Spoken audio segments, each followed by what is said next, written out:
Workers of France's 8 main unions have announced a national day of strikes on the 19th of January after the government unveiled its pension overhaul plan. On Tuesday, French Prime Minister unveiled the plan of raising the retirement age from 62 to 64 by end of 2030, as well as making 43 years of contribution mandatory to be eligible for a full pension. The announcement triggered a reaction from the unions, and in what is being seen a Thursday of strikes in France, trains and flight services are expected to be impacted.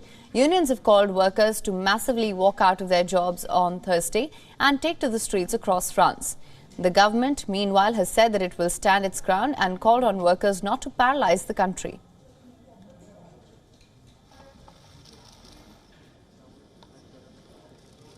De la réforme gouvernementale, toutes les organisations syndicales se sont immédiatement réunies pour construire une réponse commune de mobilisation interprofessionnelle. Celle-ci prendra la forme d'une première journée de grève et de manifestation le 19 janvier 2023. Transport Minister said that he expects a hellish Thursday and urged people to work from home if possible. This is most metro lines will be operating partially or maybe fully out of service. The remaining ones are likely to be at a risk of overcrowding. According to the Education Ministry, up to 70% of nursery and primary school teachers will also be joining the protest.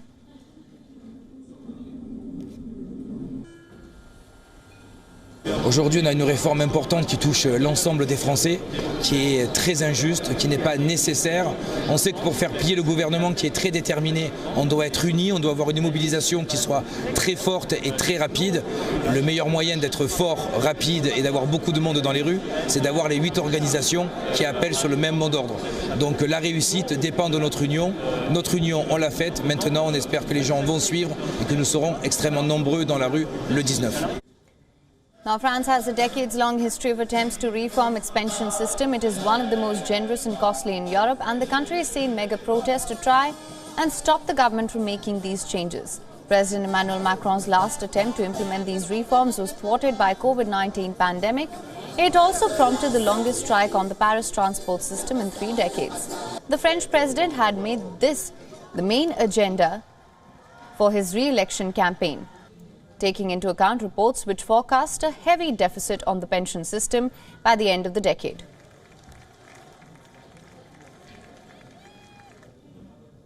For more on this, we're now being joined by Anne-Elisabeth Motet, who is a Paris-based journalist and political commentator. She's a columnist for The Telegraph. Thank you so much for joining us on this broadcast. Thank you. What can you tell us of the repercussions of this massive cross-sector strike? Well, we'll see tomorrow whether it is as massive as the unions intend it to be. You have contradicting sort of factors. One is that about 2/3 of the French population is against this reform because they feel that they're going to lose by it. And the other one is that the French are tired by 2.5 years of COVID restrictions. They're worried about inflation. They're worried about their jobs. And therefore, nobody yet knows, and it's a big gamble for everyone, whether they are going to be as numerous as the union guy you were just interviewing was saying. But if the streets are full, if the trains don't run, if the metros don't run, then President Macron will be faced with a problem. Right, absolutely. Keeping in mind all of these factors, how do you assess the pension reforms? To some extent, the pension reform is necessary because the French have got a pay-as-you-go system, which means that the people who work pay for the people who are out of work. And that's a very good system when there's no inflation and not so good when there is inflation. In 1945, when the system was created, you had 8 people working for 1 person retiring, and the system was very happily in the black.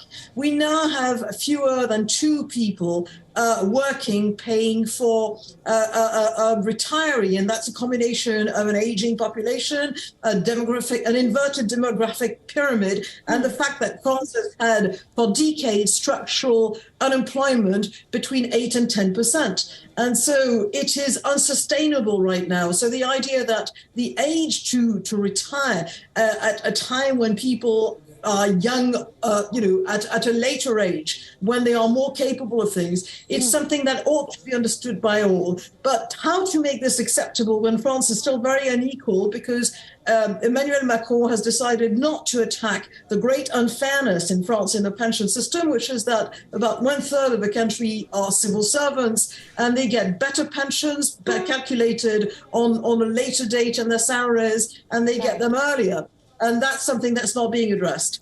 Right, absolutely. That being said, do you think the government may consider introducing changes aligned with the demands of the unions? I think they will bring in a measure of changes, and it's going to be a question of how do you calculate, the number of what we call in France terms, the 4 terms to a year, for people who started very young, so they've had careers of 45, 46, 57 years, and also the people who have to retire because their job is physically demanding. All of this is something on which they can play. But I think the country is very sort of bloody-minded against the president right now. And so it's going to be a political crisis. And anyway, any attempt to reform pensions, which has been done incrementally in the past 25 years, it was always something that spelled trouble for the presidents. All right. Ms. Mutet, thank you so much for joining us on this broadcast with your insights on this. WION is now available in your country. Download the app now. Get all the news on the move.